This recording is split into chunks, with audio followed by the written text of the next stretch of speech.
Eh bien, mesdames et messieurs, bonjour. Je suis Pascal Hausseur, je suis le directeur général de la Fondation méditerranéenne d'études stratégiques, la FMES, qui est un think tank basé à Toulon, qui depuis un tiers de siècle s'intéresse aux enjeux stratégiques de notre sud direct, c'est-à-dire donc le bassin méditerranéen, l'Afrique du Nord, le Proche-Orient, le Moyen-Orient, la Corne de l'Afrique et très bientôt l'Afrique subsaharienne. Je remercie le général Durieux et l'Acadème fraîchement créée de nous avoir invités à animer cette table ronde. Et je pense que la FMES fait partie des cibles de l'Acadème. Ça a été dit ce matin. Il y a une pensée stratégique en dehors du périphérique parisien. Et là, on est assez fiers de le représenter. Et je pense que l'Acadème tombe à point nommé dans un monde qui se tend, qui se complexifie. Et nous n'avons plus le luxe d'être idiots face à ce monde qui se durcit à nos portes. La table ronde que nous avons proposée, nous l'avions proposée avant la reprise de la guerre israélo-palestinienne, avant le 7 octobre, parce que le Proche-Orient, le Moyen-Orient, c'est un sujet de préoccupation. Ça devrait être en tout cas un sujet de préoccupation pour nous Français, nous Européens, puisque d'abord c'est une zone qui est à l'épicentre des fracturations des plaques tectoniques géopolitiques entre les États-Unis, la Chine bien sûr, mais la Russie, pour parler des trois grosses puissances qui interfèrent dans la marche du monde. Et le Moyen-Orient et le Proche-Orient sont au cœur de ces tensions. C'est aussi une zone qui est au cœur du réveil des puissances moyennes, celles dont on ne parlait pas tant que ça, il y a quelques années. En tout cas, on considérait qu'elles étaient aux ordres des grosses puissances. C'est le cas de l'Iran, c'est le cas de la Turquie, c'est le cas de l'Arabie Saoudite, c'est le cas d'Israël, qui s'émancipent de plus en plus et qui ont leur propre jeu. Et bien sûr, ça va être le cœur de notre débat aujourd'hui. Et c'est aussi, cette région est aussi une partie prenante de la frontière, ou d'une frontière idéologique de plus en plus clivée entre le nord et le sud, si on veut simplifier, hein, l'Europe, l'Occident, c'est pas tout à fait la même chose, mais, et son sud. Et donc finalement cette zone est une zone de tension, quoi qu'il arrive. Elle l'était avant le 7 octobre et elle le reste, et bien sûr elle est même amplifiée depuis, parce que nous sommes rentrés peut-être de nouveau dans un processus qui donne une acuité particulière à cette région en termes de sécurité. Est-ce que ce conflit qui démarre va accélérer simplement les évolutions géopolitiques qu'on observait déjà depuis plusieurs années, ou est-ce qu'au contraire ça va modifier les choses, partir dans une autre direction, parce qu'il y a un phénomène de passion, pour ne pas dire d'hystérie généralisée, hein, mondiale, face à cet événement, en tout cas dans la région c'est évident, et qui peut même changer complètement la donne, et finalement changer la marche qu'on avait pressentie des équilibres de puissance et de l'évolution des relations autour de cette zone. En tout cas, c'est sûr que cette guerre marque un pas de plus vers la conflictualité, qui se rapproche chaque année un peu plus de nous. Il faut en avoir conscience. La conflictualité revient, elle n'a jamais complètement disparu, mais elle se rapproche, et finalement, quand on regarde la carte, elle nous entoure. Et donc on ne peut pas ne pas s'y intéresser. On ne peut plus se payer le luxe d'être indifférent ou bête. On est obligé de devenir intelligent. Et donc Acadème, la fonction crée l'organe. Si Acadème a été créé, c'est aussi parce qu'on ressent tous ce besoin de comprendre. Et on va essayer cet après-midi d'apporter quelques clés, certainement pas de donner des leçons parce que c'est extrêmement compliqué, mais d'apporter quelques clés de compréhension sur cette région particulièrement sensible. On a une panéliste israélienne qui devait venir, mais vous avez compris que c'était plus compliqué aujourd'hui de voyager quand on vient de ce pays, donc elle n'a pas pu nous rejoindre. Mais nous avons des experts extrêmement pointus qui permettent de couvrir un spectre très large de compétences. Alors je vais le faire comme ce matin, j'ai découvert qu'on pouvait faire ça par ordre alphabétique, donc je vais faire par ordre alphabétique. Et je commence par Karim Emile Bittard, qui est professeur des relations internationales et ancien directeur de l'Institut des sciences politiques de l'Université Saint-Joseph de Beyrouth, au Liban. Donc ça sera son angle prioritaire, bien sûr. Il est professeur d'études moyen-orientales à l'École normale supérieure de Lyon. Il est directeur de recherche à l'IRIS. Il est chercheur associé au Middle East Institute de Washington. Il est vice-président du Cercle des économistes arabes. Il est ancien élève de Sciences Po de l'ENA. Il est cofondateur et président de Koulouna Irada, une organisation civique pour la réforme politique au Liban. Deuxième expert, Jean-Paul Chagnolot, à ma gauche, qui est professeur émérite des universités, président de l'IREMO, l'Institut de recherche de la Méditerranée et du Moyen-Orient, ancien doyen des facultés de droit de l'Université de Nancy et de Cergy, puis de Cergy et Paris, directeur de la revue internationale Confluence Méditerranée. Il est auteur de très nombreux ouvrages. J'en cite un parce qu'il est d'actualité, Israël-Palestine, la défaite du vainqueur aux actes sud. Fathia Dazieni, chercheuse en sciences politiques, docteur de l'Institut d'études politiques de Paris, spécialiste des monarchies de la péninsule arabique et du Golfe Persique à l'IRSEM, donc elle est chez elle, si je puis dire. Elle est aussi chargée de cours à Sciences Po Lille sur les mêmes sujets. Ses recherches portent sur les questions des États et sociétés dans la péninsule arabique et sur les questions sécuritaires et stratégiques de la région du Moyen-Orient. Elle a publié bien sûr plusieurs ouvrages, dont l'Arabie saoudite en 100 questions, chez Talandier. Théo Nencini, italien, franco-italien, franco-italien, excusez-moi, est chercheur doctorant à l'Université Grenoble-Alpes et chargé d'enseignement à l'Institut catholique de Paris.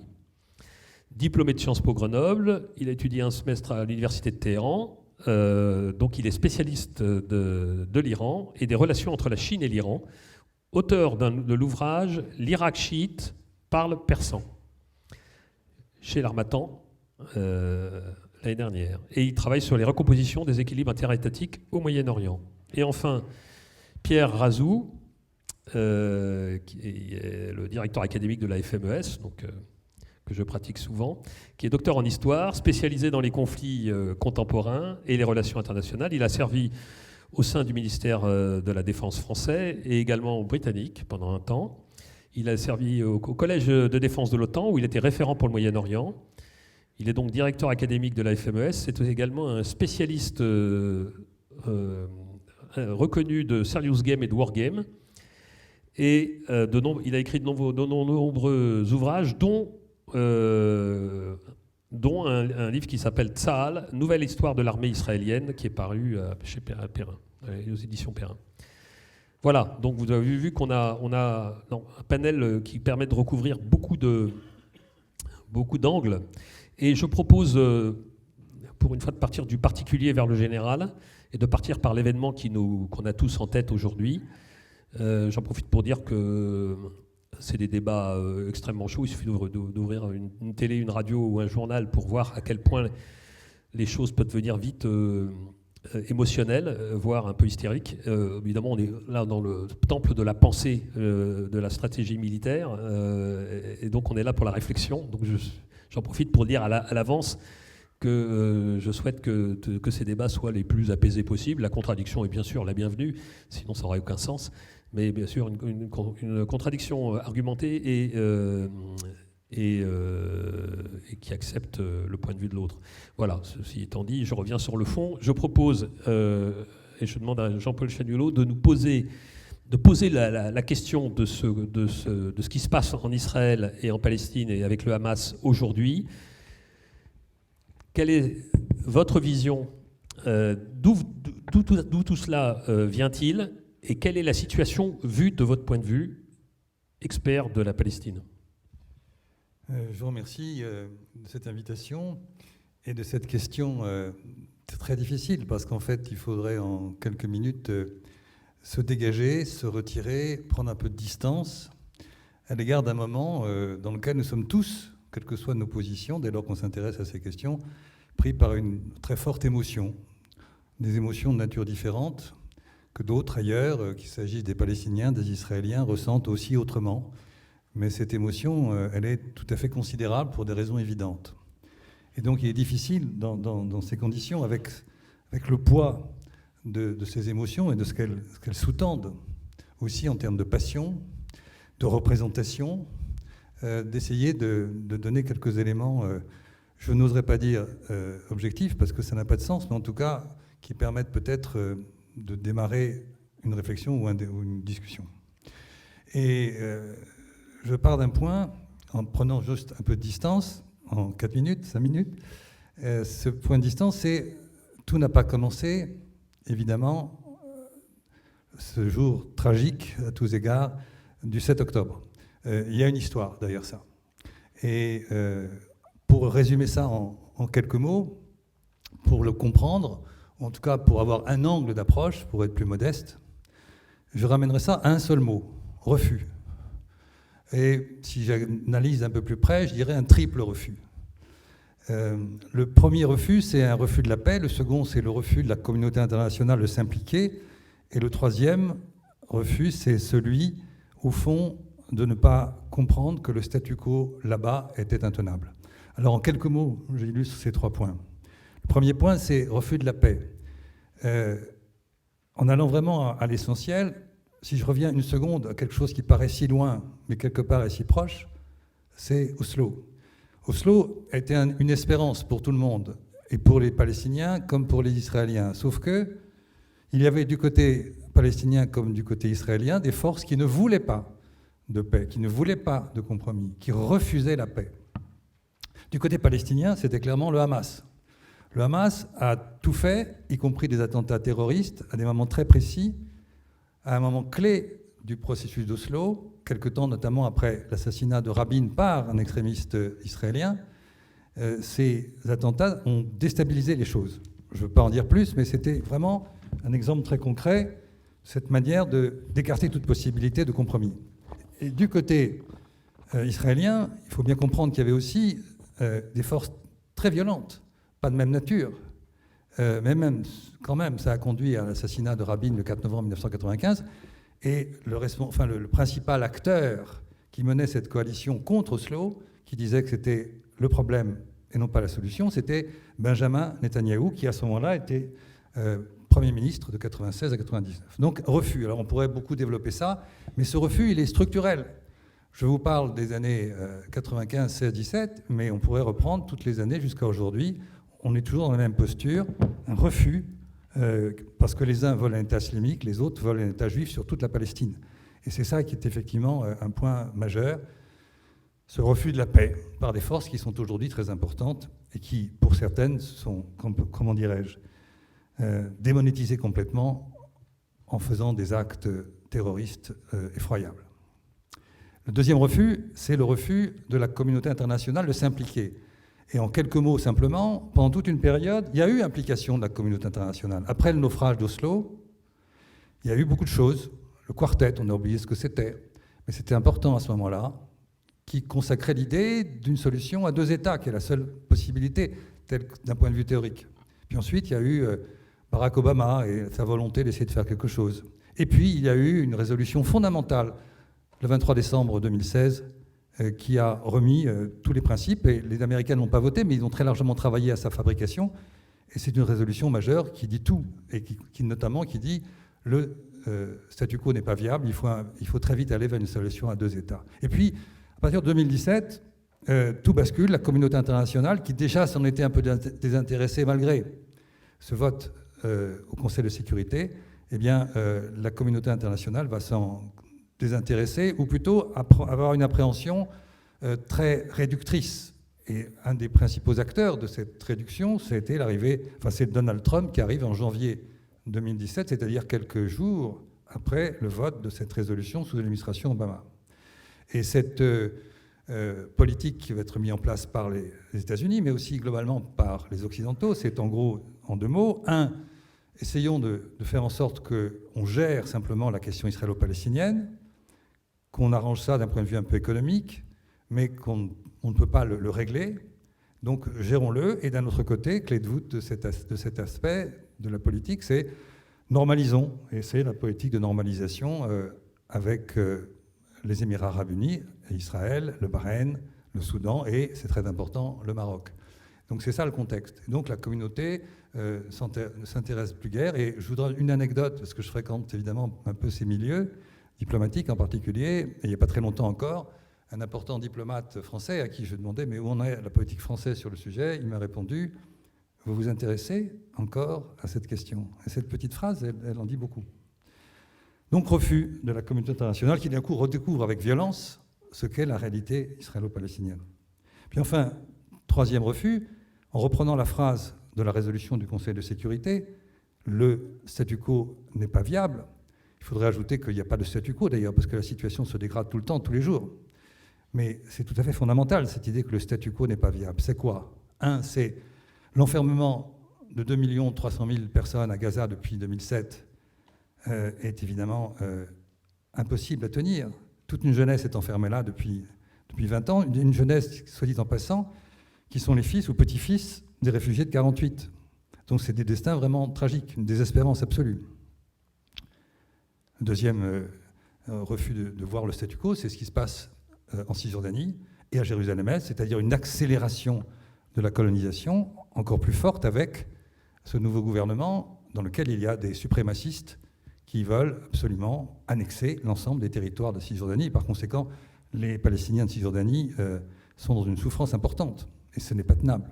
Et puis enfin, un troisième refus de voir le statu quo, c'est ce qui se passe sur l'esplanade des mosquées, c'est-à-dire une volonté de certains groupes, de remettre en cause le statu quo à Jérusalem, sur les lieux saints, et en particulier, évidemment, au cœur de ces lieux saints, l'esplanade des mosquées ou le mont du Temple, selon qu'on est palestinien ou israélien.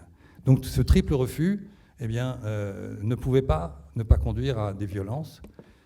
Tous ceux qui s'intéressent au sujet savaient qu'il y aurait des violences. On pensait qu'elles viendraient plutôt de Cisjordanie, pas de Gaza. Et puis surtout, donc moi je pensais que ça viendrait de Cisjordanie, je me suis trompé, c'est venu de Gaza. Et surtout, je n'imaginais pas une seconde que ça puisse prendre cette ampleur et se transformer en ces actes terroristes qui sont évidemment effroyables et inacceptables, qui marquent un tournant, qui est ce tournant du 7 octobre. Voilà. Merci Jean-Paul. Je propose que Pierre, expert d'Israël, donne un peu le pendant sur peut-être plus rapidement sur d'où on vient et surtout où est-ce qu'on en est aujourd'hui vu de Tel Aviv ou de Jérusalem. Bien sûr, Pascal. Alors le où on vient, pourquoi on en est là, je ne vais pas épiloguer. Juste où est-ce qu'on en est aujourd'hui et quels sont les problèmes.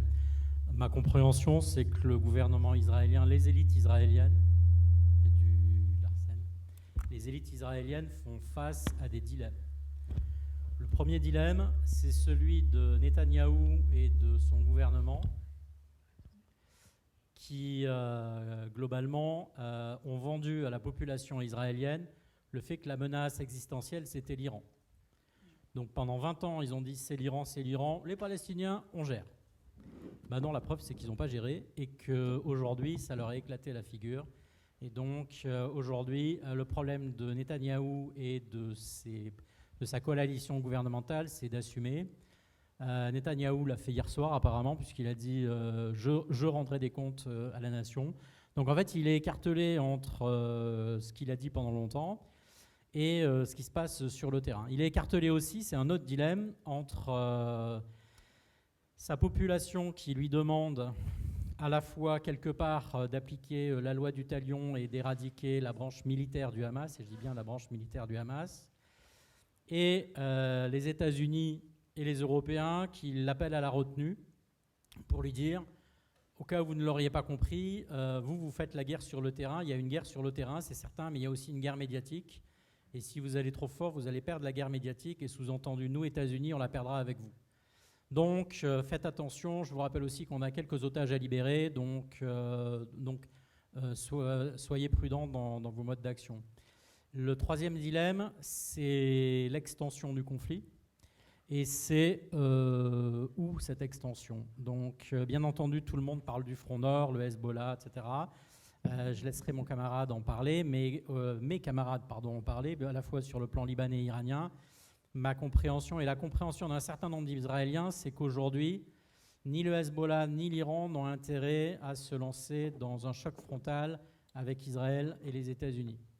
Par contre, l'intérêt du Hezbollah et de l'Iran est de maintenir un certain niveau de pression militaire pour justement forcer Israël à maintenir la mobilisation générale ou quasi générale, pour maintenir ses divisions sur le front nord, ses divisions donc face au Liban et face au Hezbollah, pour les maintenir en Cisjordanie pour éviter une intifada qu'évoquait Jean-Paul Chagnolot, et comme toi, je m'étais trompé parce que je pensais que ça éclaterait de Cisjordanie, je suis totalement d'accord, et aussi de Jérusalem, mais aussi de se dire il va peut-être falloir réellement rentrer dans Gaza, et donc en fait il faut ménager nos troupes pour rentrer dans Gaza. Et je termine là-dessus.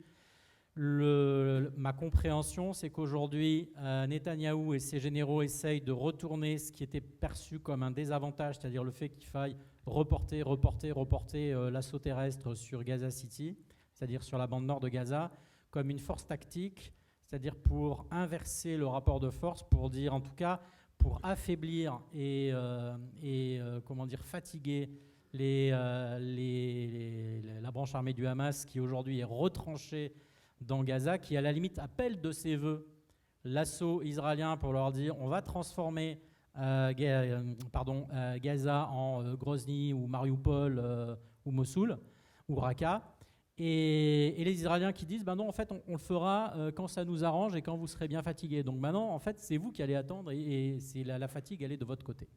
Voilà ce que je peux dire. Merci. Ce serait intéressant d'avoir le point de vue libanais, notamment parce que le front nord, c'est quand même quelque chose que tout le monde a en tête. Et puis au-delà du Hezbollah, le Liban est complètement imbriqué dans cette affaire. Il a des affaires avec Israël depuis très longtemps, et avec les Palestiniens aussi d'ailleurs. Quel est le point de vue vu de Beyrouth ? Alors, vu de Beyrouth, on a le sentiment qu'on a véritablement besoin d'une nouvelle réflexion stratégique, aussi bien en France qu'à l'échelle internationale, et je suis très heureux que l'Académie existe aujourd'hui pour y contribuer. Pourquoi on a de plus en plus besoin d'une réflexion dépassionnée sur ces enjeux ? C'est précisément parce qu'on est au retour... on est en train d'assister à un certain retour du tribalisme dans les relations internationales. On a le sentiment que les émotions sont en train de l'emporter. Il y a déjà longtemps, Pierre Asner avait publié La revanche des passions. Dominique Moisy avait écrit sur la géopolitique des émotions. Donc c'est quelque chose qui est en train de revenir en force alors qu'à l'époque où j'étais encore étudiant, on étudiait les rapports de force, le PIB, le nombre de sous-marins nucléaires que pouvait avoir tel ou tel pays. Aujourd'hui, il est très important d'étudier la psychologie des gouvernants et d'étudier les traumatismes enfouis chez certaines populations. On a le sentiment qu'on est en présence de deux discours radicalement différents, de deux visions qui peuvent apparaître parfois irréconciliables. Quand on écoute les chaînes de télévision dans le sud global et notamment dans le monde arabe, et qu'on écoute les chaînes de télévision en Occident, on a le sentiment qu'il y a de part et d'autre une incapacité à faire tomber ses œillères, à envisager la souffrance de l'autre camp et même parfois à humaniser cet autre camp. On est véritablement de retour dans un climat où chacun est sommé de choisir son camp, de se replier sur sa communauté. Et c'est cela qui m'inquiète aussi dans un pays comme la France, parce que si chacun doit se précipiter de façon pavlovienne à la défense de la communauté à laquelle il appartient, cette question palestinienne dont les événements récents nous ont montré la centralité, elle est également universelle, elle est également présente dans la plupart des sociétés occidentales. Donc le seul moyen pour éviter, pour transcender les instincts, les passions, les émotions, c'est de s'appuyer sur certaines règles communément admises, des règles de droit, le droit international, les résolutions des Nations Unies. Mais, comme l'a dit Jean-Paul tout à l'heure, on avait le sentiment depuis déjà au moins 20 ans, qu'il y avait un refus, ne serait-ce que d'évoquer cette question.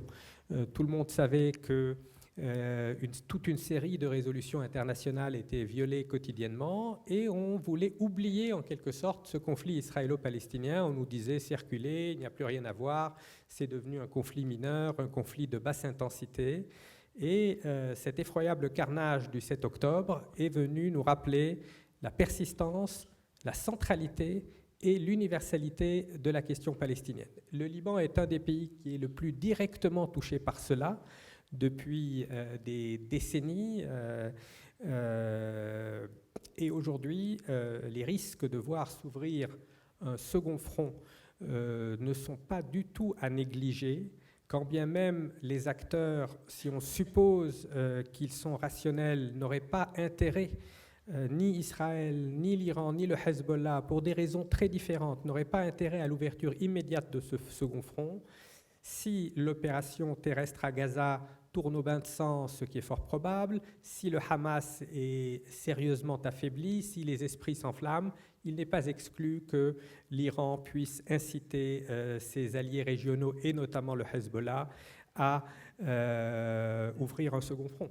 Et Pierre l'a également rappelé, la Cisjordanie est également un troisième front potentiel. On n'a pas beaucoup parlé de la Cisjordanie, mais depuis le début de l'année, il y a déjà des centaines de victimes. Le Hamas n'a quasiment aucune présence en Cisjordanie, en tout cas aucun pouvoir, ce qui n'a pas empêché des colons israéliens rendus encore plus décomplexés par la présence au pouvoir de certains proches de leur mouvance idéologique de se livrer à des exactions depuis le début de l'année. Donc nous sommes véritablement dans un contexte où les esprits sont en train de perdre tout sens de la mesure, tout sens de la raison. Ce qui est en train de se dérouler à Gaza résonne à Paris, à Londres, à New Delhi, dans toutes les capitales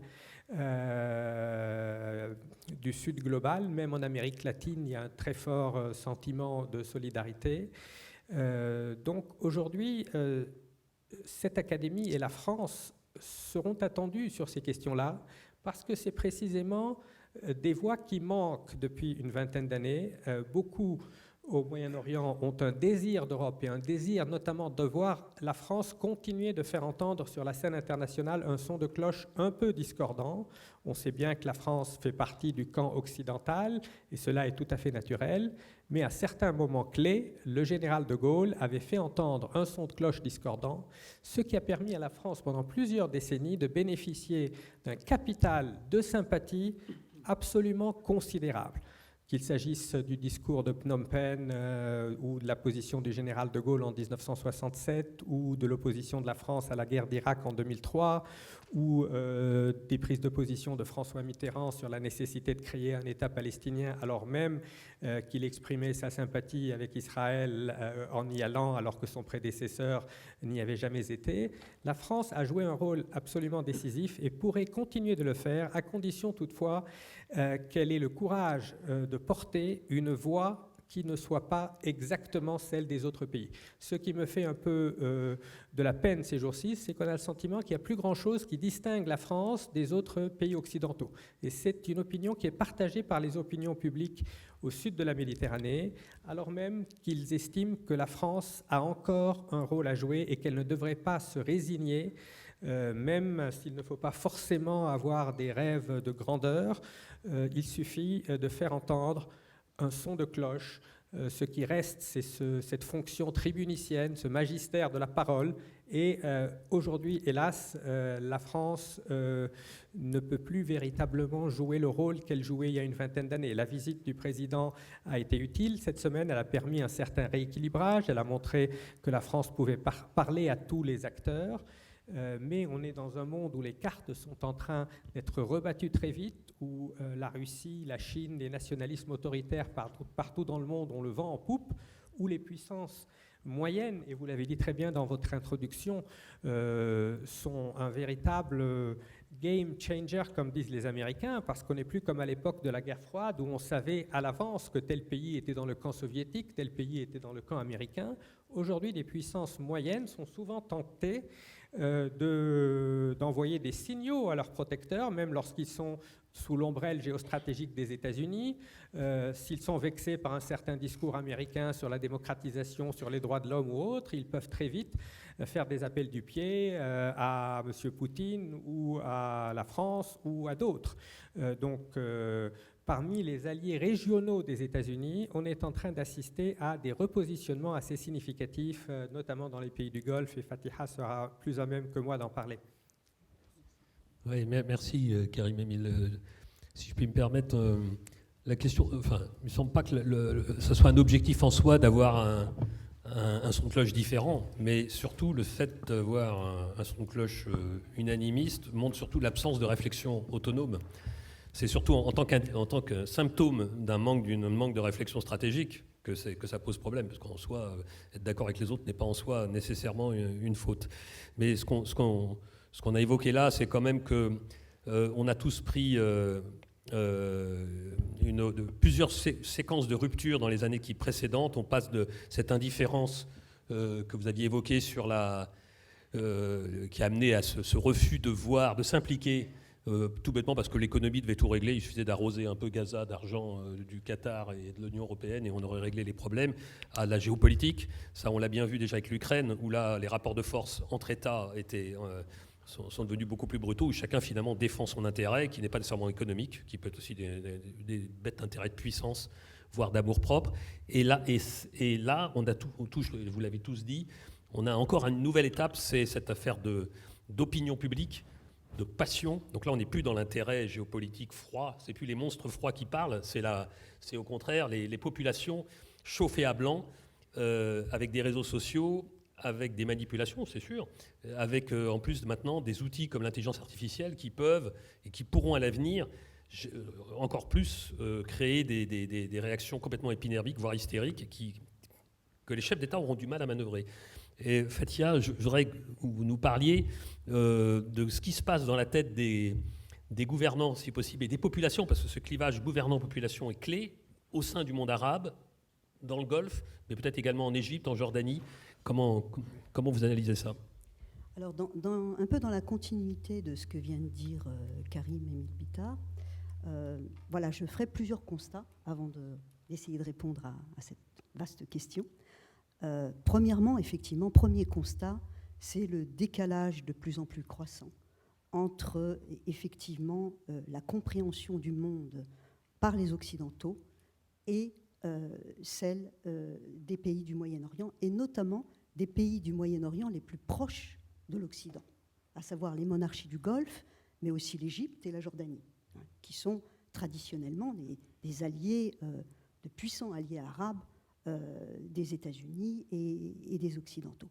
On a déjà pu avoir une mesure de ce décalage avec la guerre en Ukraine, effectivement, où, à mon niveau, j'ai pu constater que les monarchies du Golfe avaient largement infléchi leur politique étrangère et, comme le disait tout à l'heure Karim Emile, jouent de plus en plus sur plusieurs tableaux et jouent totalement la carte de la multipolarité lorsque ça les arrange.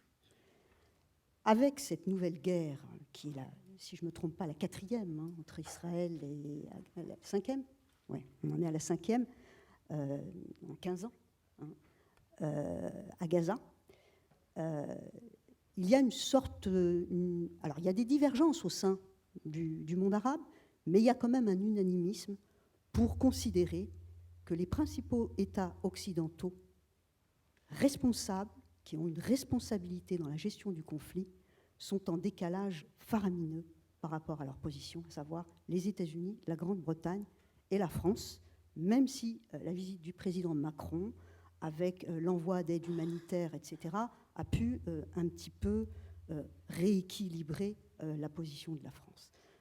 Donc, on regarde plus que de manière scrutative comment réagit la Chine. Et c'est vrai qu'on est frappé par la position très neutre de la Chine et en essayant de se mettre au-dessus de la mêlée. Et donc, il faut vraiment avoir en tête que même parmi les alliés les plus proches de l'Occident, eh bien, ces États aujourd'hui regardent davantage vers les BRICS, la Chine, la Russie, même si la Russie s'est rendue coupable, évidemment, de crimes de guerre en Ukraine, ces États constate que le constat des Occidentaux n'est pas le même selon qu'il s'agisse de l'invasion russe en Ukraine ou alors du siège et des bombardements quotidiens à Gaza. Alors, certes, cette 5e guerre israélienne à Gaza a été provoquée par les attaques terroristes terribles en Israël du Hamas, mais force est de constater que, comme le disait Karim Émile, on a une impression de déshumanisation lorsqu'il s'agit des victimes palestiniennes par rapport aux victimes israéliennes, et ce ressenti est extrêmement fort. Et donc, on regarde donc, du côté de l'Asie, du côté d'autres partenaires, qui pourraient, pourquoi pas, constituer une sorte de pôle de pression sur les États occidentaux pour essayer de relancer enfin une solution politique. Parce que, in fine, ce qu'on constate, cette ultra-politique de sécurisation menée par le Premier ministre Netanyahou est le plus grand fiasco de l'histoire d'Israël. Donc, qu'est-ce qu'il reste ? Toujours plus de sécurité, toujours plus d'armements sophistiqués, toujours plus de technologie. Ça n'a pas empêché cette incursion incroyable du Hamas en territoire israélien, et qui, je crois, se poursuit encore. Il y a encore des incursions. Donc le constat est évidemment que la solution ne peut être que politique. Et malheureusement, le constat des pays du Golfe, c'est de voir que leurs alliés occidentaux, eh bien, soutiennent de manière indéfectible Israël. Et on a assisté à une séance assez surréaliste hier, entre guillemets, de passe d'armes entre le secrétaire général de l'ONU, qui invoquait le droit humanitaire international, et je crois que c'était l'ambassadeur israélien, c'est ça, à l'ONU, qui a demandé la démission du secrétaire général de l'ONU.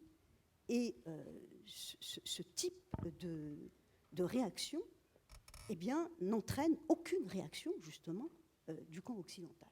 Donc, c'est vrai que là, il y a vraiment donc un souci.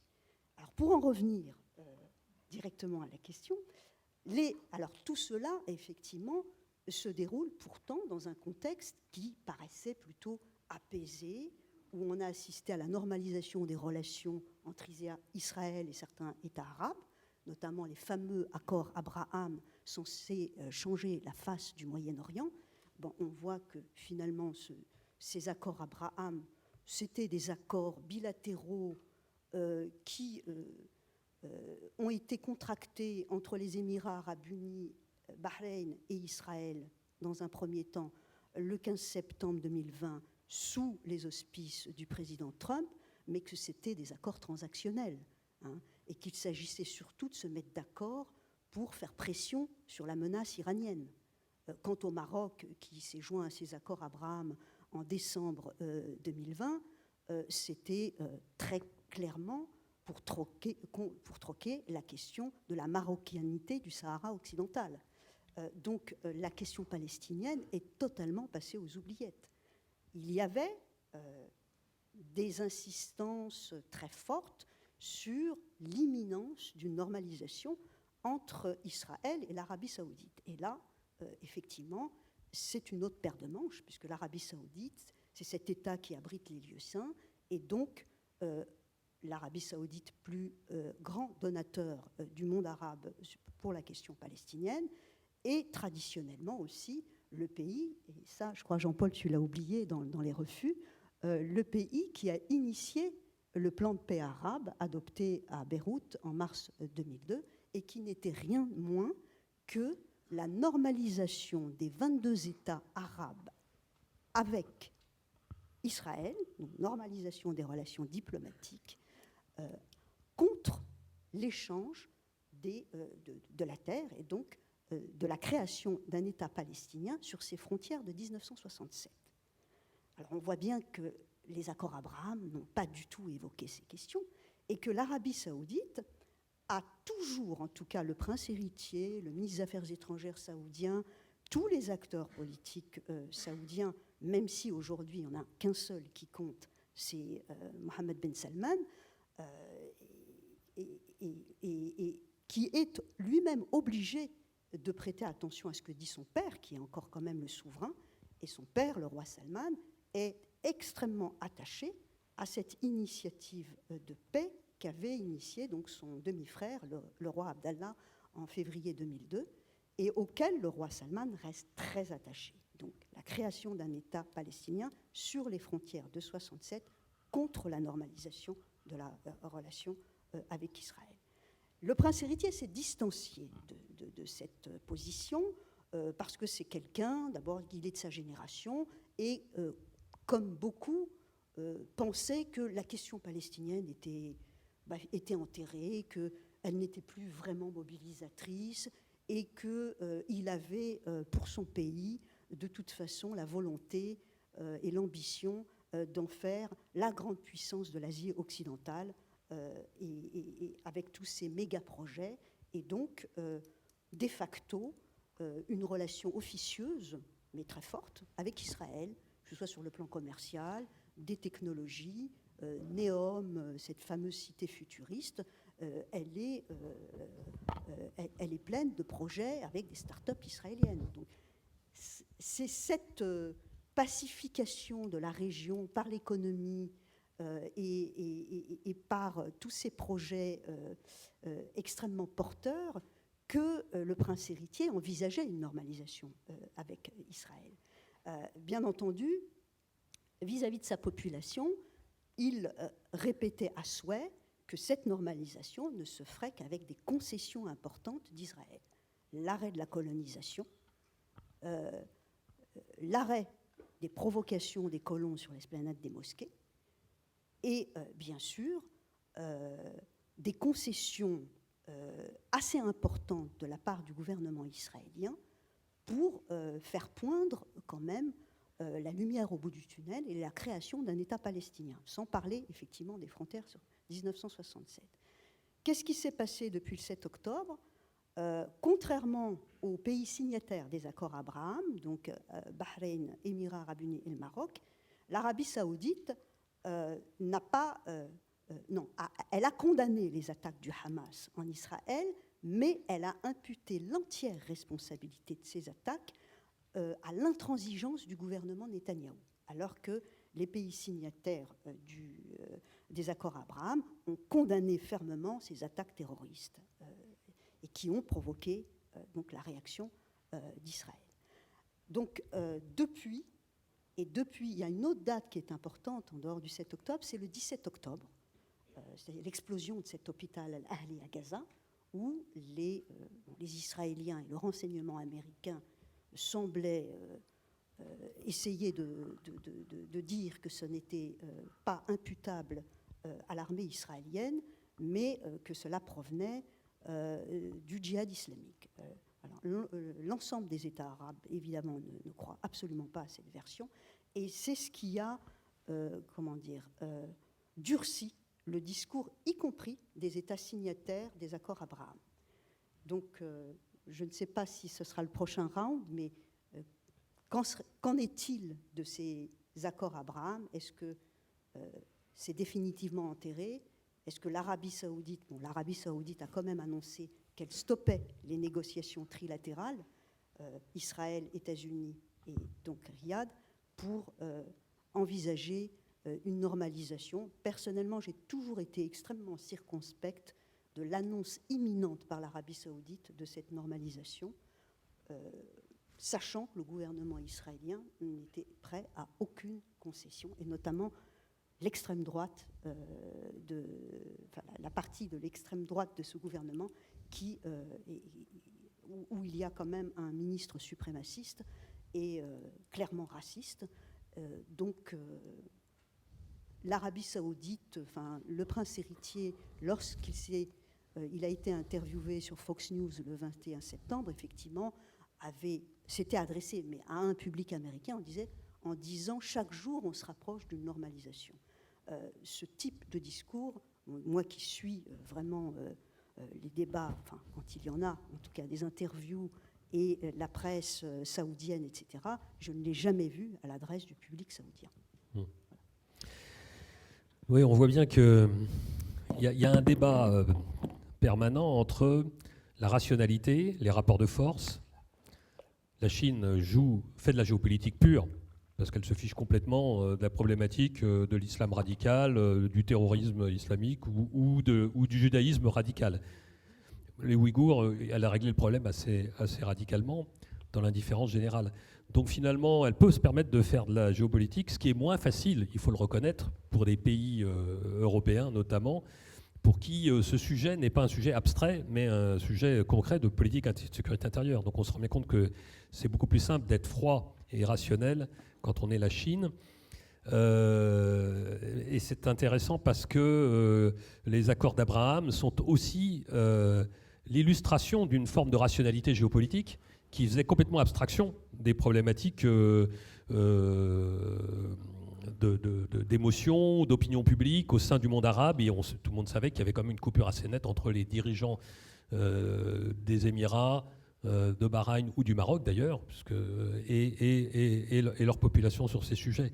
Donc il y a un pays qui joue un jeu géopolitique, qui est en plein dans le jeu géopolitique, et qui en même temps est un acteur de la maîtrise, de pilotage des émotions dans le monde arabo-musulman, c'est l'Iran.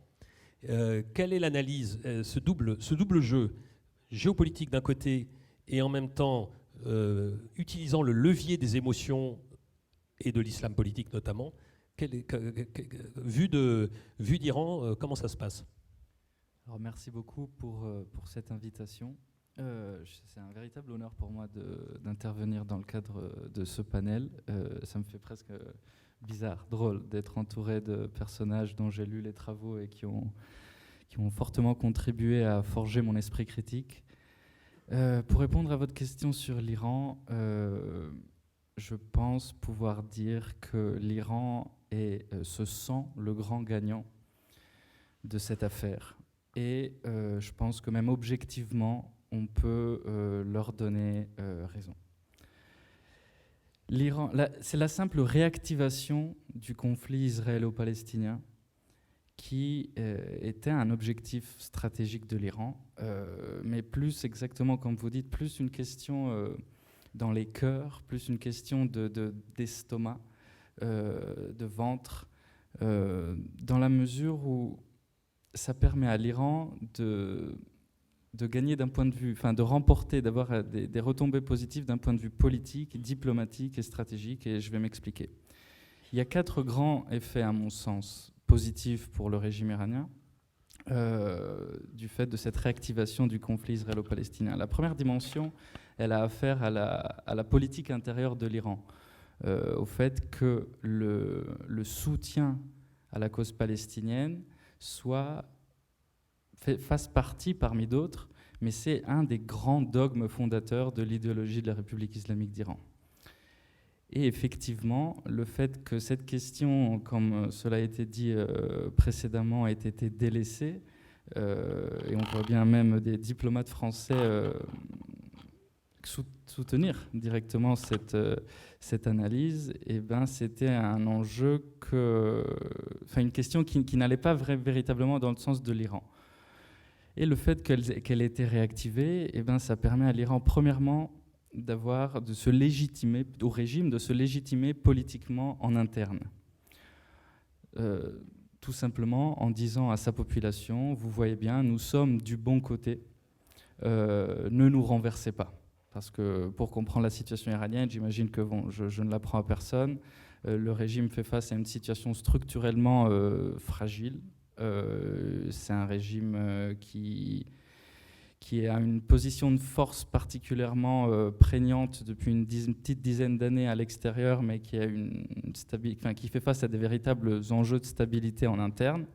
Et la réactivation de la question israélo-palestinienne va dans le sens des intérêts du régime, totalement.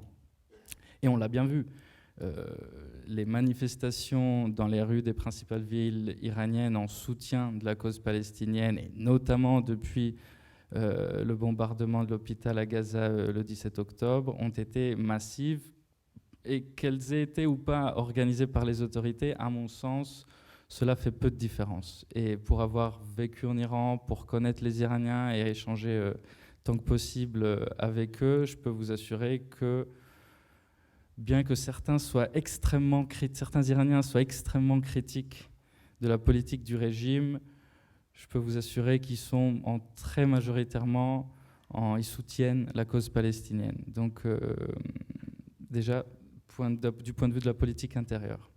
Après, il y a la question de la projection extérieure du régime qui, comme j'imagine bon nombre d'entre vous savent très bien, se base sur du soutien à des organisations miliciennes qui sont créées par l'Iran ou du moins dans lesquelles que l'Iran soutient des fois souvent, dans la plupart des cas, c'est des organisations qui existent déjà ou qui sont créées avec un concours fortement décisif de la part des gardiens de la Révolution ou même de la force Al-Quds, qui est la force en charge des opérations clandestines à l'étranger, qui fait partie du corps des gardiens de la Révolution, la force qui était commandée jusqu'au 3 janvier 2020 par le général Qassem Soleimani. Et la réactivation du conflit israélo-palestinien permet de réactiver l'idéologie qui est au fondement de la stratégie milicienne de l'Iran, ou du moins moi je l'appelle comme ça. L'Iran détient des réseaux à travers le Proche-Orient, mais pas que à travers le Proche-Orient. Et le fait de réactiver la question israélo-palestinienne, qui n'est pas décisive pour la stabilité du régime iranien, mais elle est décisive pour l'idéologie qui est au fondement du fonctionnement du régime iranien. Donc il y a ce deuxième aspect-là, et donc autant le Hezbollah que les milices du Hashd al-Sha'abi en Irak, que certains corps miliciens qui sont présents en Syrie, que les Houthis au Yémen, et je dirais même d'autres organisations qui voient le jour, qui disparaissent, mais qui ont un lien plus ou moins direct avec l'Iran, sont à nouveau sur le pied de guerre. Et ça, c'est une victoire stratégique pour l'Iran. Après, la question diplomatique. Et à mon sens, le véritable succès, si on peut parler comme ça pour l'Iran, c'est la question diplomatique. L'intérêt pour l'Iran, il est diplomatique. Il a affaire à la crédibilité du régime. Et de ce point de vue-là, on ne peut pas nier que depuis, notamment, il y a eu l'épisode de la signature du partenariat stratégique global avec la Chine en mars 2021 qui a ouvert un peu cette voie, mais ce qui s'est passé à Pékin le 10 mars 2023 a ouvert une nouvelle page dans l'histoire diplomatique et la crédibilité diplomatique et stratégique et politique, économique et tout ce qui va avec du régime de la République islamique d'Iran. La réactivation du conflit israélo-palestinien et par rapport à ce qui a été dit précédemment, donc le fait que ça mette en berne ou ça mette en pause ou les accords d'Abraham et notamment, et moi je partage pleinement toutes les analyses qui ont été faites précédemment et notamment le fait que on a beaucoup parlé dans les médias de l'imminence d'un accord de paix, d'un accord de reconnaissance, donc d'établissement de relations diplomatiques formelles entre l'Arabie saoudite et Israël. Mais disons que ce qui s'est passé permet à l'Iran de s'aborder, ou du moins de saboter ce processus, même si, effectivement, très certainement, il n'aurait pas vu le jour comme ça. Ce sont notamment les Américains qui avaient un intérêt particulier à pousser l'Arabie saoudite dans ce sens-là. Donc, cet aspect-là permet à l'Iran, premièrement, de continuer, en gros, de poursuivre sa trajectoire d'asianisation de sa politique étrangère. Et ce que j'entends par là, c'est l'établissement d'un ordre géopolitique régional alternatif à l'ordre, disons, voulu par les Américains, qui est l'ordre qui cherche à endiguer l'expansionnisme iranien. Et pour comprendre ces stratégies américaines, on peut remonter loin dans l'histoire. Mais disons que le containment des puissances continentales, encore aujourd'hui, à mon sens, fait partie de la stratégie américaine. Et l'accord irano-saoudien permet de casser cette dynamique-là, et cela notamment du point de vue de Pékin. Et justement, le fait que, d'une certaine manière, l'Iran puisse continuer à entretenir des relations cordiales avec l'Arabie saoudite, et les relations vont franchement bon train, au niveau des échanges diplomatiques, il y a des projets économiques, etc. Et ben, ça sert directement les intérêts de Pékin. Et j'aimerais bien après, éventuellement, pouvoir parler des intérêts chinois relativement à cette affaire et aussi par rapport à, voilà, à l'enjeu des équilibres globaux qui est en question. Et enfin, pour finir, il y a la question, la vraie victoire diplomatique pour l'Iran, c'est que, et symbolique, c'est l'isolement de l'Occident. C'est que cette histoire-là permet de confirmer aux yeux du monde que l'Occident se retrouve isolé diplomatiquement. C'est une parenthèse, une fenêtre, une trajectoire qui était visible depuis un peu de temps, qui a été d'une certaine manière rendue évidente au monde avec notamment le positionnement des États qu'on qualifie du Sud global, mais je trouve que c'est une définition qui ne rend pas du tout justice à la complexité de la situation, mais du moins dans la mesure où il y a uniquement les pays occidentaux et les alliés de l'Occident, donc traditionnellement le Japon, la Corée du Sud, qui ont intégré l'Occident géopolitique.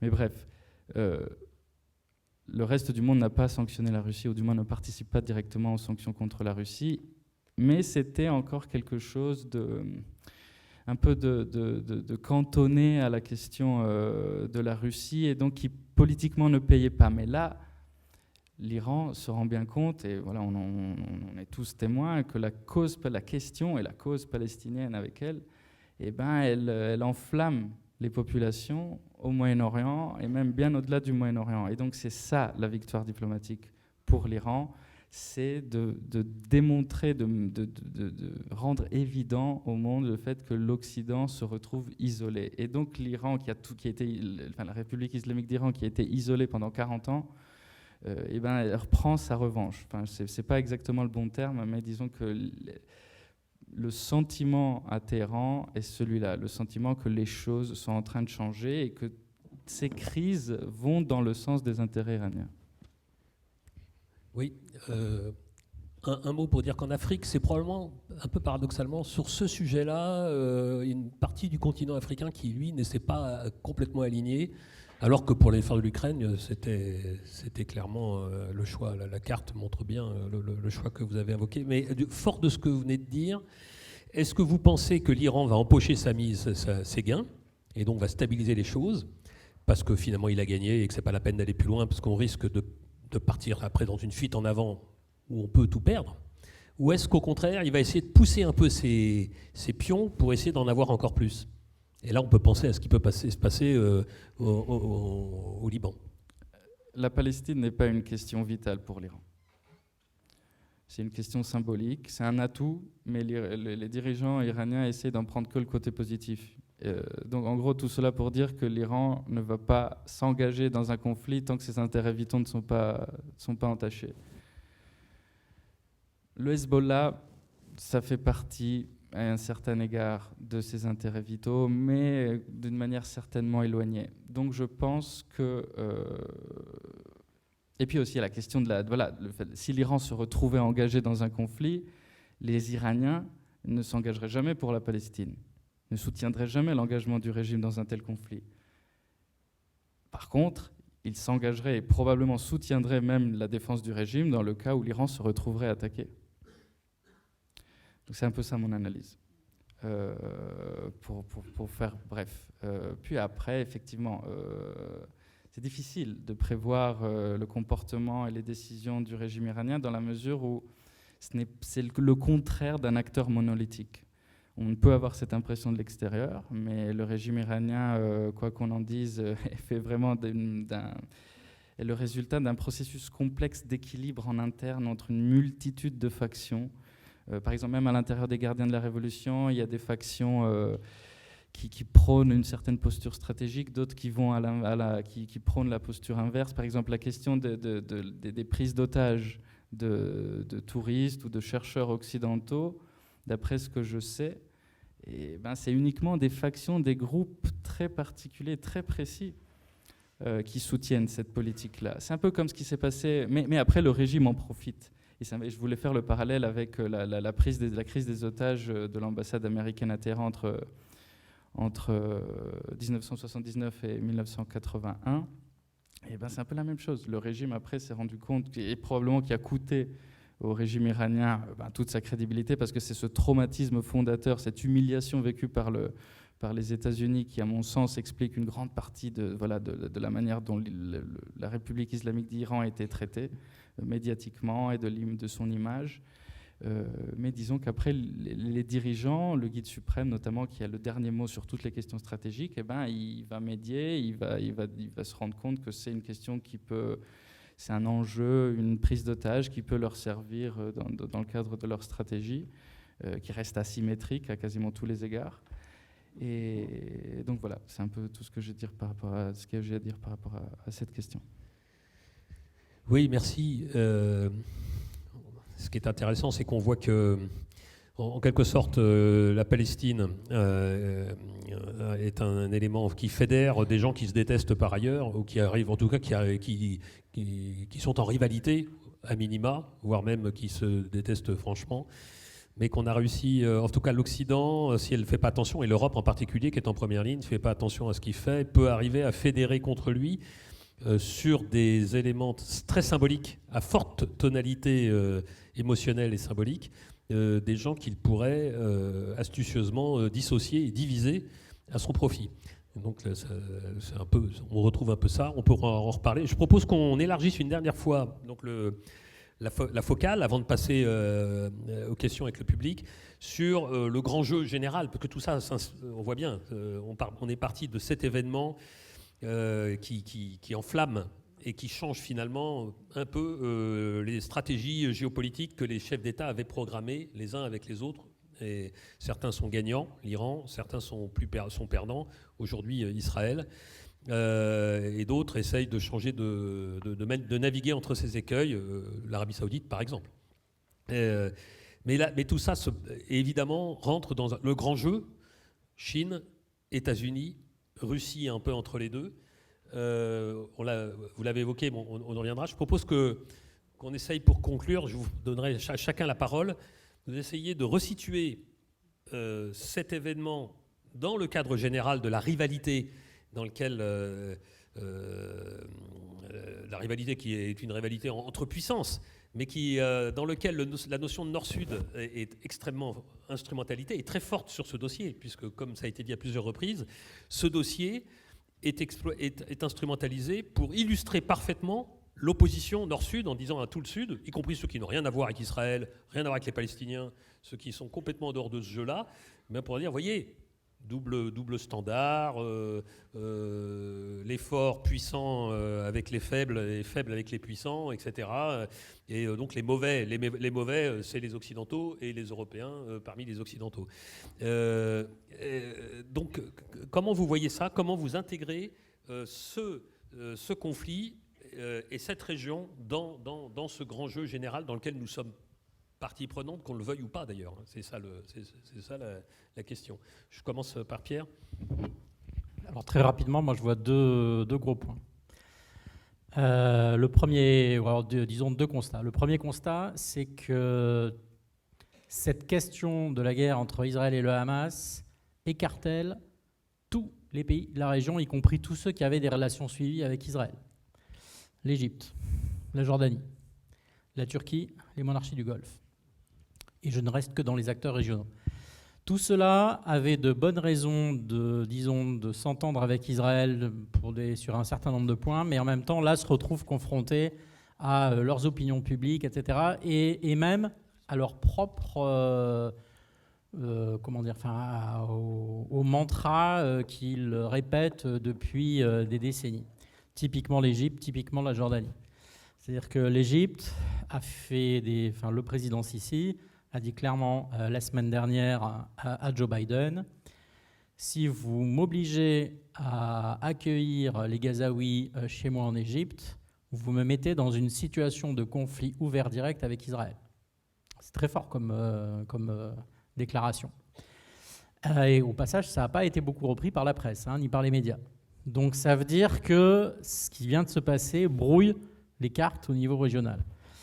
Et le deuxième constat, c'est que c'est peut-être une occasion pour les États-Unis de revenir dans le jeu.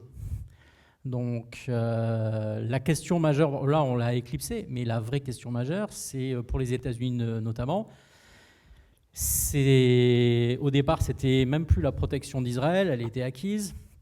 C'était même plus la question de savoir si l'Iran allait devenir une puissance nucléaire ou pas. Les États-Unis avaient répondu que oui, ils pouvaient le devenir.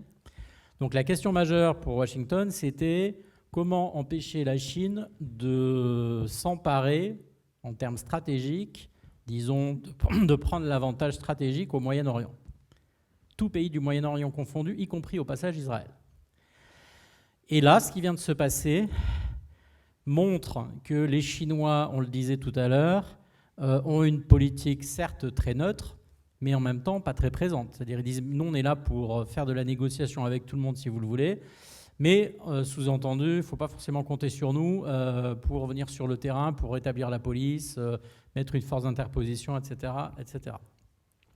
Donc ma compréhension, c'est que les États-Unis l'ont compris et se sont dit, il y a un coup à jouer. Alors évidemment, ça ne va pas nous rendre très populaires, mais en revenant avec une stratégie de force et de puissance dans la région, c'est-à-dire avec un gros bâton, 2 groupes aéronavals quand même en Méditerranée orientale au large d'Israël et du Liban, sous-entendu qu'ils peuvent se déplacer en mer Rouge. D'ailleurs, on n'en a pas parlé, mais il y a un destroyer, enfin 2 destroyers de la 6e flotte et de la 5e flotte qui étaient en mer Rouge, qui ont intercepté des volées de missiles et de drones en provenance du Yémen, et qui étaient clairement à destination d'Israël.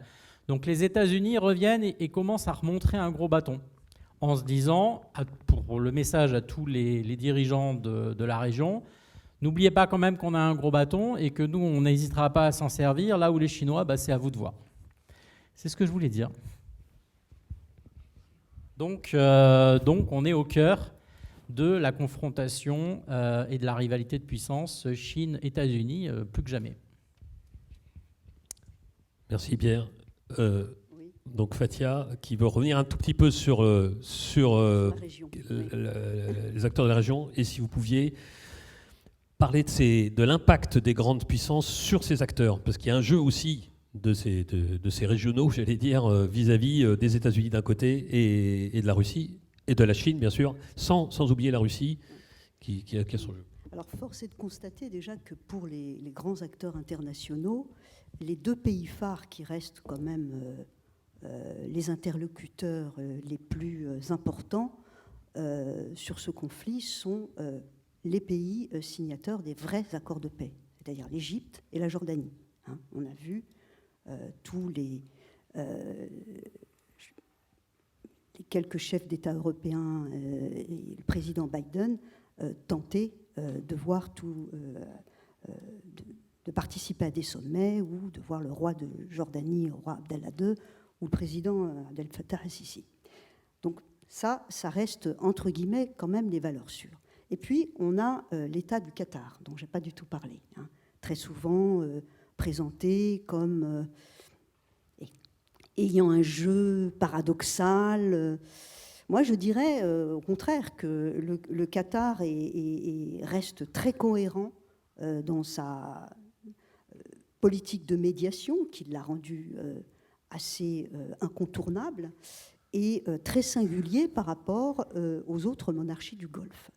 Ce que je trouve intéressant, c'est que pour une fois, on n'assiste pas à un jeu de rivalité entre ces monarchies du Golfe qui sortent quand même d'une crise. N'oublions pas la crise du Golfe, ces pays du quartet arabe qui avaient décrété un embargo contre le Qatar à cause, justement, l'une des raisons, c'était sa proximité avec les frères musulmans, dont le Hamas, etc., et un rapprochement avec l'Iran.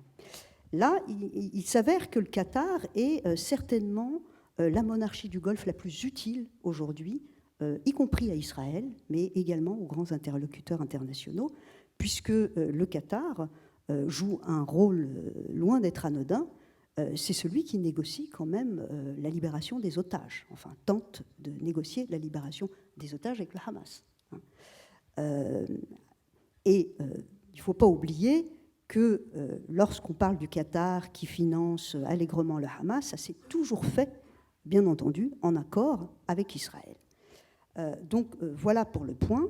Et le Qatar est resté, pourtant a été, avec le sultanat d'Oman, le premier pays du Golfe à nouer des relations formelles avec Israël, en ayant les chargés d'affaires dès 1996 1994 pour Oman, et ben ces deux pays qui ne faisaient pas du tout de la question de relations avec Israël un tabou, sont aujourd'hui avec le Koweït les plus distants par rapport à une normalisation formelle avec Israël. Donc c'est assez intéressant à noter. Bon, en tout cas, l'ensemble des monarchies du Golfe sont toutes d'accord pour éviter l'escalade et surtout éviter que l'Iran, qui est, je suis d'accord avec notre jeune ami, dont j'ai oublié le prénom, Théo, qui sort assez vainqueur sur le plan diplomatique, ils ne veulent surtout pas que l'Iran devienne le porte-étendard de la cause palestinienne, hein, très clairement. Ils veulent aussi éviter, on a vu après le 17 octobre, le président Erdogan un peu plus s'énerver que d'habitude. Hein. Il avait commencé quand même plutôt calmement à condamner effectivement cette escalade de la violence. Après l'explosion de l'hôpital Al-Ahli à Gaza, il a considéré qu'il ne fallait pas considérer le Hamas comme une organisation terroriste, mais comme un mouvement libérateur de son territoire. Donc là aussi, je pense que les États de la région, les États arabes de la région, n'ont pas envie que Erdogan à nouveau se redonne ce rôle de porte-parole de la cause palestinienne. Donc voilà, on a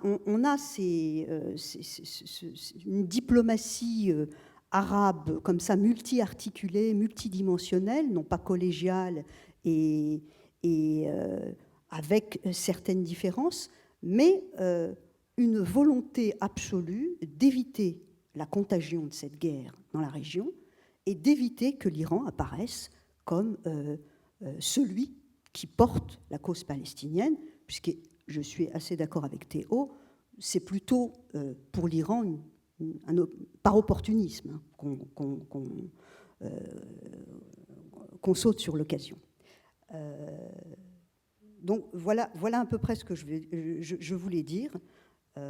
Maintenant, effectivement, tout est suspendu à une éventuelle offensive massive de l'armée israélienne à Gaza. Après, que se passera-t-il ? Est-ce que cet équilibre régional des diplomaties arabes pourra être maintenu ? Ça, c'est la question de l'après. Oui, merci Fathia. Le Qatar a le jeu facile, puisque comme c'est lui qui est à l'origine, en quelque sorte, déjà dans les réseaux de financement, pour lui c'est plus simple de jouer le go-between. Il le fait avec admirablement. Je pense que Al-Thani est quelqu'un qui a une véritable stratégie de très longue date. Et on l'avait vu pendant les révolutions arabes, on le revoit à l'œuvre. C'est vraiment un très bon stratège. Il doit avoir une acadème nationale, il a les moyens financiers de se la payer, et en même temps d'arriver à garder le lien avec les États-Unis, tout en jouant ce jeu. Je trouve qu'il y a quand même une performance stratégique qu'on avait déjà vue lors du dégagement d'Afghanistan, où le Qatar sait se ressortir au bon moment, quand il pourrait être un peu mis dans un mauvais coin ou du mauvais côté, et se rendre utile au bon moment pour redorer son blason quand besoin est, vis-à-vis notamment des États-Unis. Donc je pense que pour l'instant, ils font un sans faute. Ils feront probablement, peut-être, ça c'est mon avis personnel, partie de ceux qui, pour l'instant, sont gagnants dans cette aventure. Jean-Paul, sur le jeu des puissances et l'intégration de tout ça dans le jeu des puissances. Moi, je vais parler d'une puissance qui n'en est pas une. L'Union européenne, on n'a pas dit un mot sur l'Union européenne, et c'est très caractéristique, parce que précisément, on ne l'a pas vu.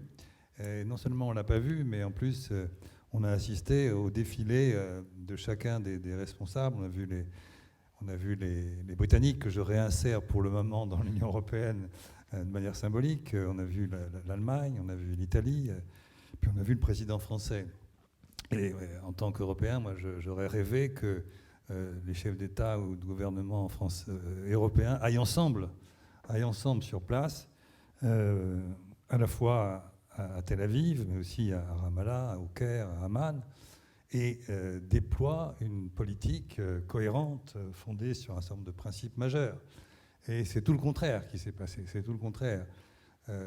Cette politique cohérente dont je parle, elle a implosé, si toutefois elle n'a jamais existé. Et ça a été un peu chacun pour soi, et presque une concurrence pour celui qui irait le plus vite aux côtés d'Israël. Et si je prends la politique de la France, simplement quelques mots, parce que ça pourrait nous emmener très loin. Mes enfants, la politique de la France, depuis des années, elle a évidemment quelque peu changé, pour parler par euphémisme.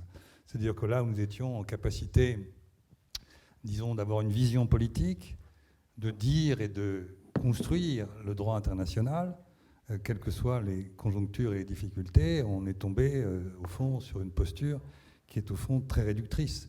Je ne peux pas m'empêcher de penser au discours de François Mitterrand, c'était en mars 1982. En mars 82, Mitterrand, devant Begin, c'était la droite déjà au pouvoir, et qui dit il faut, le moment venu, en des termes extrêmement intelligemment pesés, il faut, le moment venu, s'il faut y avoir une patrie palestinienne, cela signifiera un État.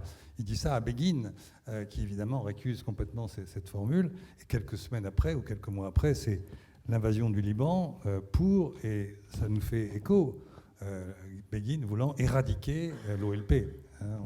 Il faut se rappeler de ça.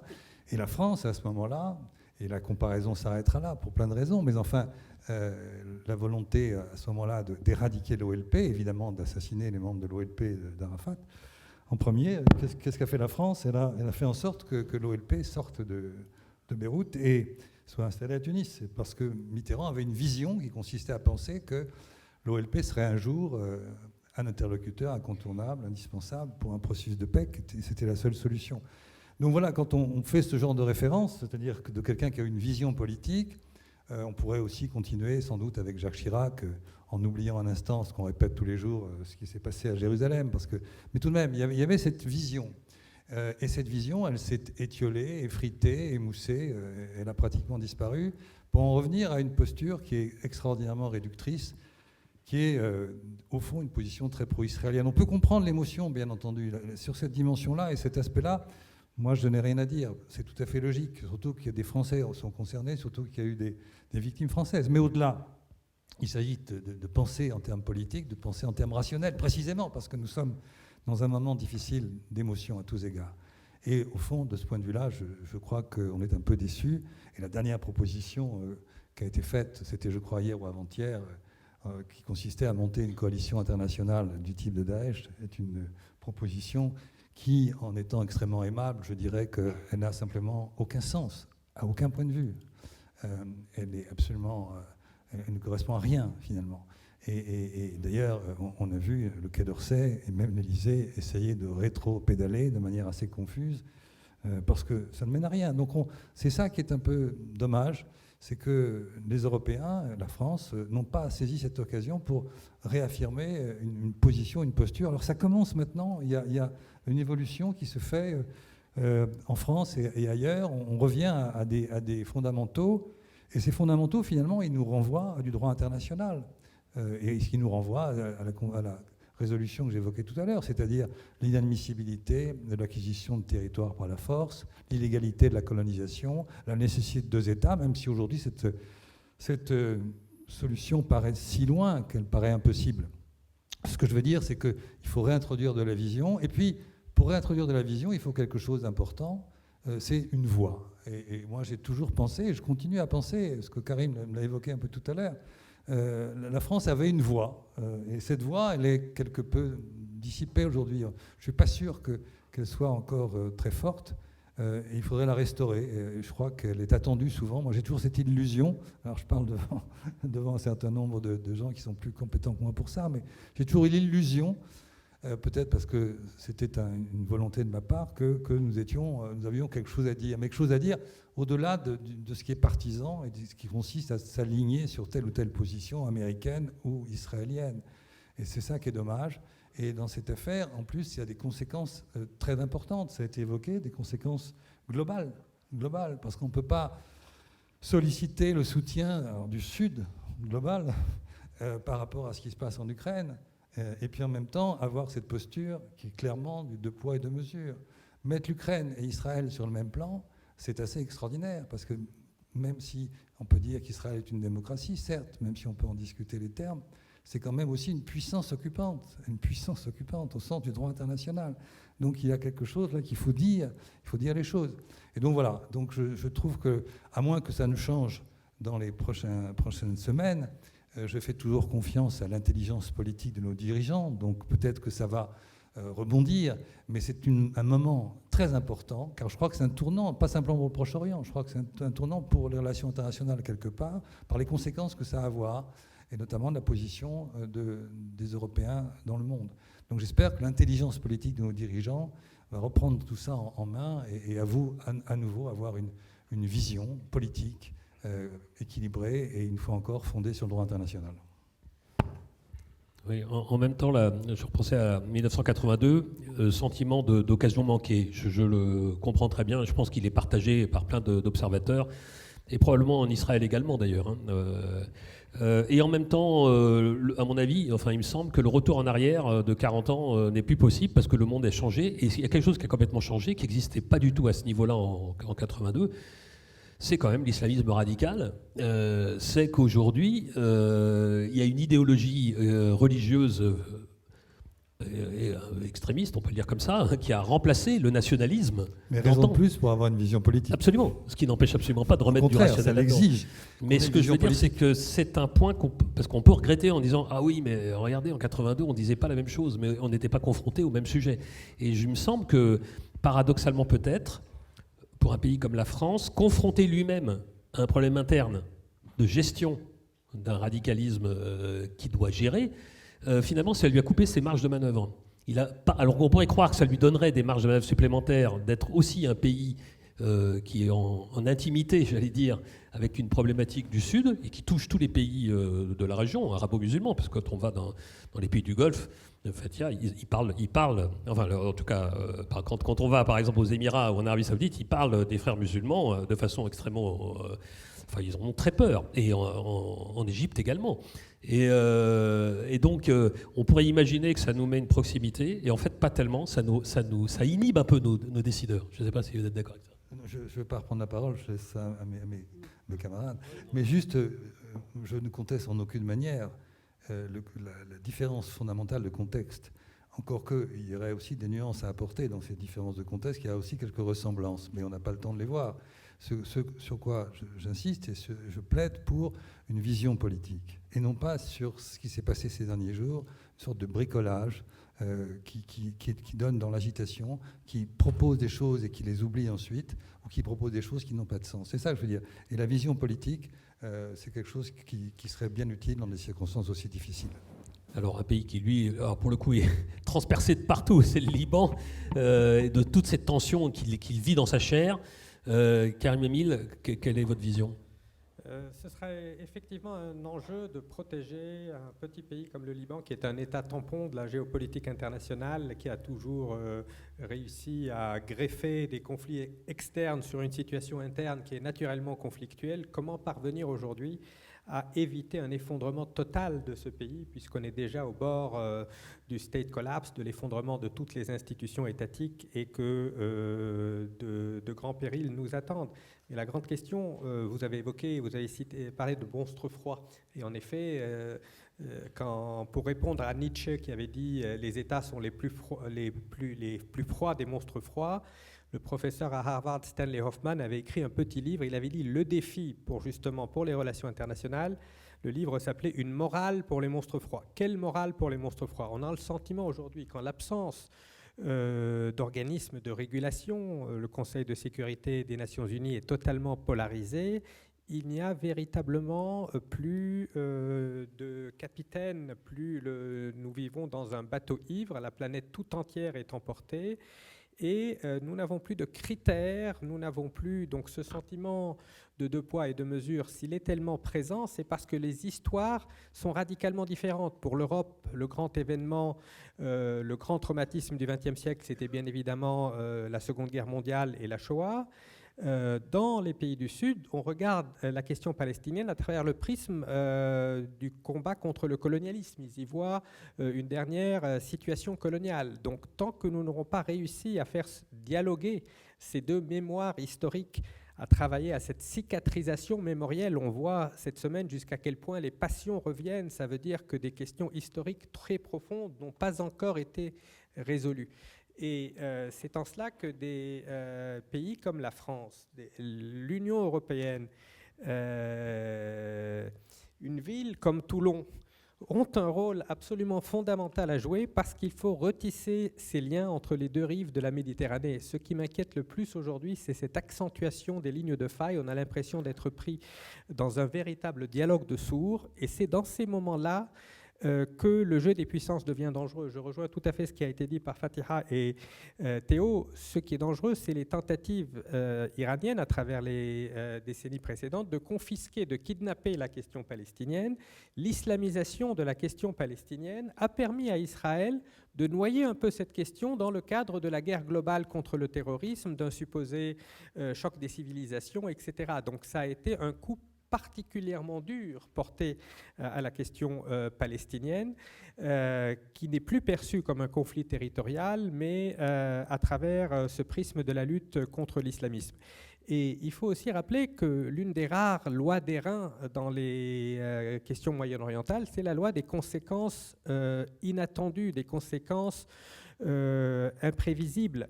On a évoqué la question de l'invasion israélienne du Liban en 1982. Israël a réussi à bouter le Fatah hors du Liban, mais c'est cette invasion israélienne qui a donné naissance au Hezbollah, un mouvement autrement plus redoutable pour Israël que ne l'était le Fatah de Yasser Arafat, parce que le Hezbollah a une doctrine, qu'il y a justement ce fondamentalisme religieux, ce lien organique avec l'Iran.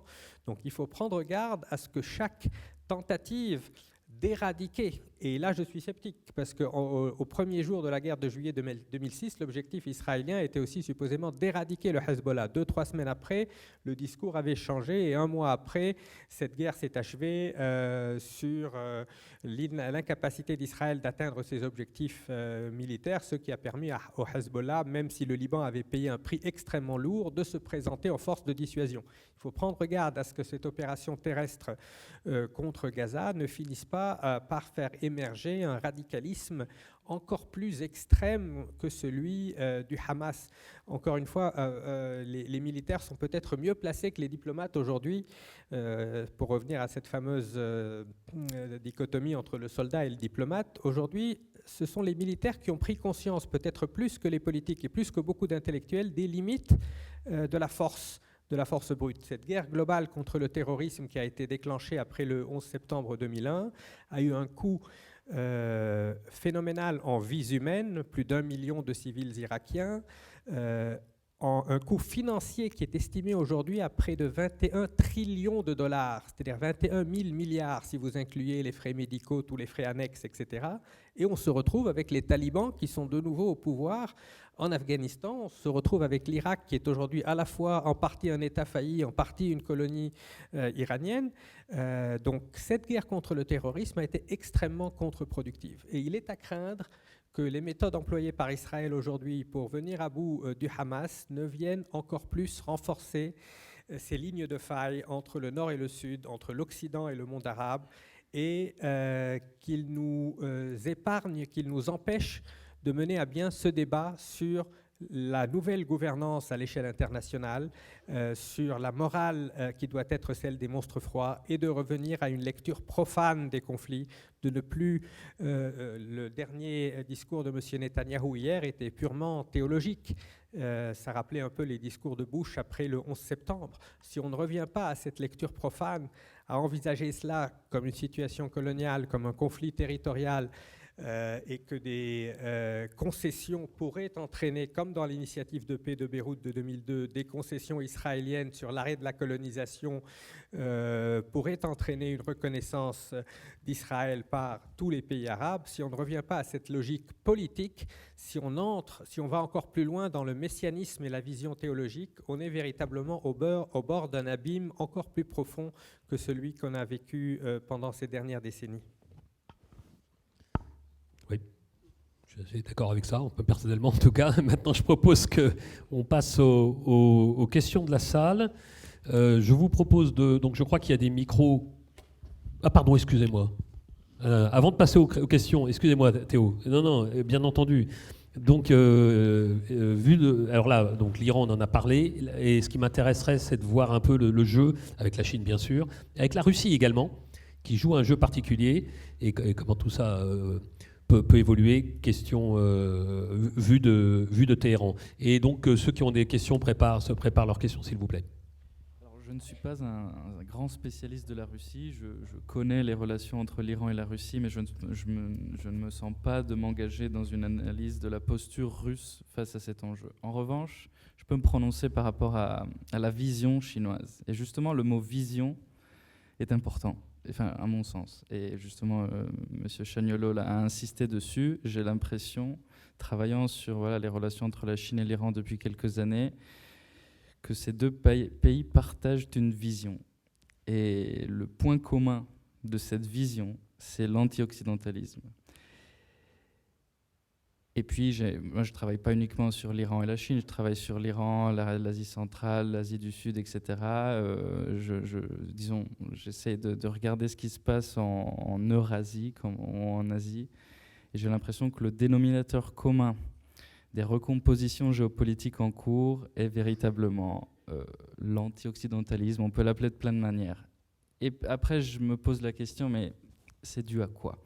J'ai l'impression qu'il y a des mots-clés. Et les mots-clés sont humiliation, enfin traumatisme et humiliation. Et j'ai l'impression que les visions se construisent aussi en réaction à cela. Pourquoi ?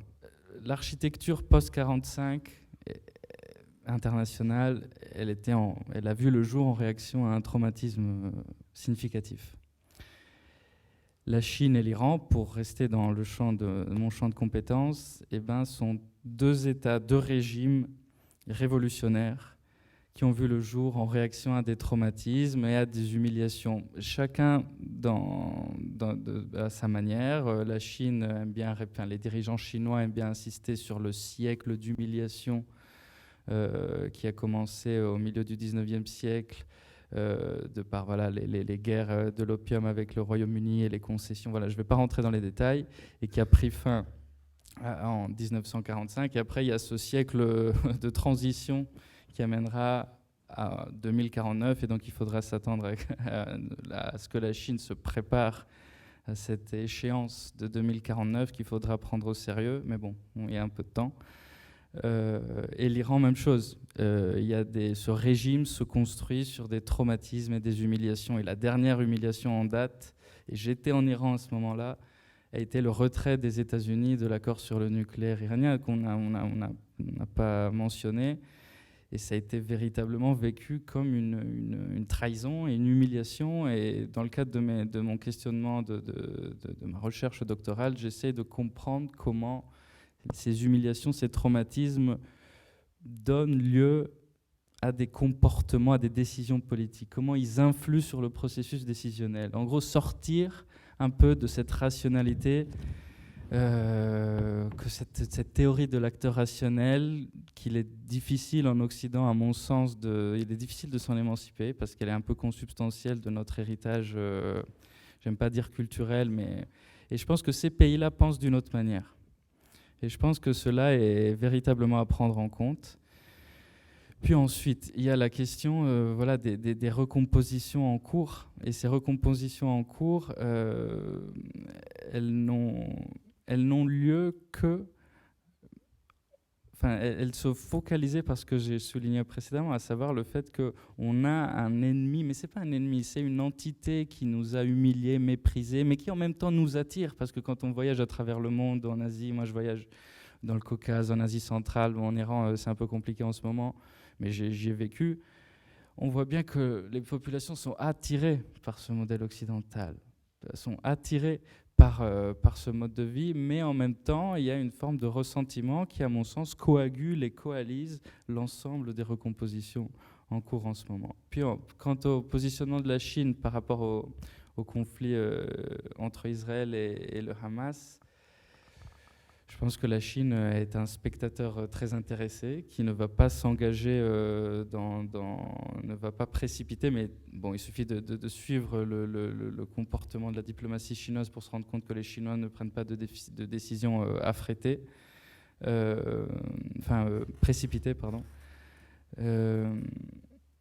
Mais ils tenteront, s'ils voient que les conditions sont réunies, ils tenteront de proposer leur médiation. C'est-à-dire que la normalisation irano-saoudienne a été un tel succès en termes d'image, parce qu'après, ils sont tout à fait conscients que voilà, il suffisait que l'Arabie saoudite établisse des relations diplomatiques avec Israël pour que le château de cartes s'écroule, parce que d'une certaine manière, cela aurait permis aux Américains d'avoir un axe Riyad-Tel Aviv ou Riyad-Jérusalem auquel il aurait pu déléguer sa gestion des affaires moyen-orientales, et le fait que ce ne soit pas le cas, tout cela va dans le sens des intérêts chinois. Donc je pense que je pourrais continuer longtemps par rapport à cette analyse. Il est bien de garder en tête que véritablement une vision qui s'inscrit dans le temps long. La Chine ne réagit pas aux événements, ou du moins c'est un peu mon analyse, alors que j'ai l'impression que chez nous, on a tendance à réagir. Et eux, ils ont un objectif clair. Et 2049 fait partie de ces objectifs-là, et ils ont des copains. C'est pas des alliés. On parle souvent d'alliés de la Chine. La Chine n'a pas d'alliés. La Chine a des partenaires d'une manière tout à fait hiérarchisée. L'Iran, l'Arabie saoudite, les Émirats, pour ne parler que du Moyen-Orient, font partie des partenaires stratégiques globaux. C'est-à-dire qu'ils ont établi un partenariat qui englobe tous les domaines d'application des relations bilatérales. Après, il y a d'autres pays qui n'ont pas ce droit-là. Donc on retourne, à mon sens, vers une reproduction 2.0 d'un système un peu de tribu avec un T à la fin. Donc voilà, je termine sur cela. Est-ce que vous seriez d'accord avec l'idée que si les choses dérapaient, les Chinois retireraient leurs billes très vite parce qu'ils n'ont aucune envie de s'engager dans un conflit un peu à l'américaine ou à la russe peut-être, où les Russes seraient peut-être plus via des proxys, certainement, mais que les Chinois, eux, ils ne mettront jamais ils prendront pas de risque militaire pour participer à une pacification, quelle qu'elle soit. Ah non, la Chine n'a pas d'intérêt vitaux à Gaza. La Chine a des intérêts vitaux dans le Bab el-Mandeb, dans le détroit d'Ormuz, dans le Golfe Persique, le canal de Suez. Ah, c'est sûr que si la situation s'élargissait jusqu'au canal de Suez, là peut-être les Chinois n'interviendraient certainement pas militairement parce qu'ils ne disposent pas de capacité de projection stratégique. Mais la marine chinoise se balade dans à peu près tous les océans. Là, il y a une semaine, il me semble qu'il y a 6 navires chinois qui sont partis en tournée au Moyen-Orient. Il y en a un qui a attraqué je ne sais pas si on dit attraqué en français, ce qui est arrivé au Koweït. Il y en a un autre qui va aller au large de la Somalie et du Bab el-Mandeb. Donc voilà, ils essayent d'aller voir ce qui se passe, ils se manifestent, ils font régulièrement également des visites en Méditerranée, mais leurs intérêts stratégiques à eux, c'est les routes d'approvisionnement maritime, donc par les détroits que j'ai mentionnés, mais notamment le détroit de Malacca, donc en Extrême-Orient. Mais je ne pense pas du tout qu'ils prendraient part à un quelconque conflit, parce que c'est pas dans leur intérêt, et ils se renieraient leur posture diplomatique et stratégique, et je pense qu'ils donnent une importance à cet aspect de la crédibilité. Ok, merci beaucoup. Merci Théo.